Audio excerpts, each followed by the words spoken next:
Early in the 1950s, Bill W. asked his secretary, Nell Wing, to start collecting and organizing office correspondence and other materials that were then loosely maintained in drawers at AA's general headquarters. It was a request of lasting importance for Alcoholics Anonymous.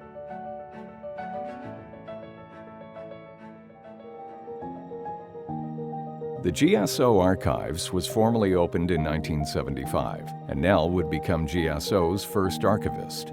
With valuable new material contributed from AA members and local archivists, it's a place where AA history lives every day.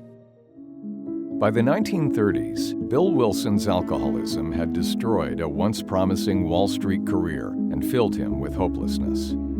One afternoon in 1934, his old drinking buddy Ebby T. came to visit him at the Brooklyn home he shared with his wife Lois. To Bill's surprise, Ebby had joined something called the Oxford Group and had stopped drinking. Bill was impressed by Ebby's sobriety, but continued to drink. Within a short time, he wound up drying out at Towns Hospital under the care of Dr. William Silkworth. On the night of December 11, 1934, Bill underwent a transformative spiritual awakening and never drank again. In the spring of 1935, still sober, he went to Akron in pursuit of a business deal that went sour. Alone, certain he would drink again, he knew that he desperately needed to speak to another alcoholic. He was eventually put in touch with Henrietta Seiberling, an Oxford Group member who arranged a meeting with Dr. Robert Smith, a physician who had been hospitalized at least a dozen times for alcoholism. Bob met Bill on Mother's Day, May 12th, at Seiberling's home. The two men, both native Vermonters, talked for hours. After one final binge, Bob had his last drink on June 10, 1935. That day is observed as the founding of Alcoholics Anonymous. Eager to carry the message, Bill and Dr. Bob searched for another alcoholic to help and found Bill D. In 1937, Bill and Bob counted 40 members in Akron, Cleveland, and New York City. Those 40 members grew to over 30,000 by the late 1940s, in part because of a series of press articles that appeared about AA. The following spring, Bill began work on what became the main text of the fellowship, officially entitled Alcoholics Anonymous.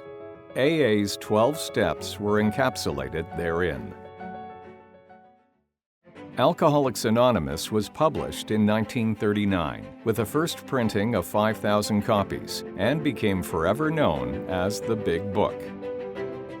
As AA began to spread across the U.S. and Canada in the 1940s, Bill received hundreds of letters from groups describing the problems they faced. In response, he set himself to writing AA's 12 traditions.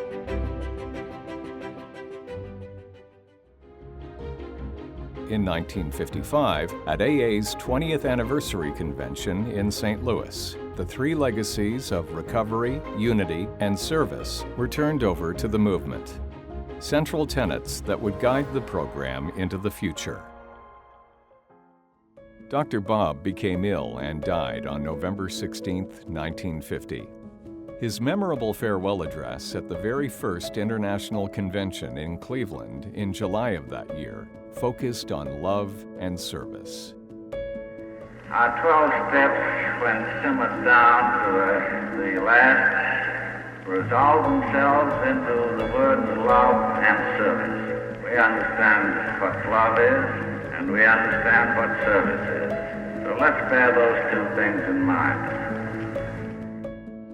Bill Wilson continued on as an integral part of the program he had co-founded for 20 years after Bob's death.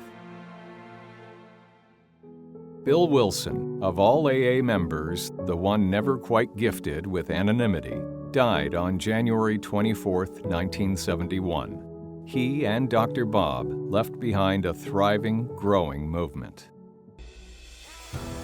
In 2020, Alcoholics Anonymous is present in approximately 180 countries, with a worldwide membership estimated at over 2 million.